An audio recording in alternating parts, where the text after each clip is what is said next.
Japan's National Research Institute for Earth Science and Disaster Resilience, NIED, reported a magnitude 5.4 quake in Japan near Shizunai-furukawachō, Hidaka-gun, Hokkaido, only 13 minutes ago. The earthquake hit in the morning on Friday, June 10, 2022, at 11:14 a.m. local time at an intermediate depth of 74 kilometers.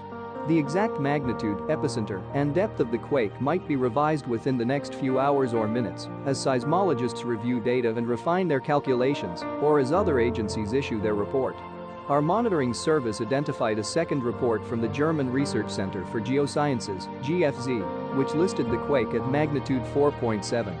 Please like, subscribe and share our YouTube channel for more updates. Thanks for watching.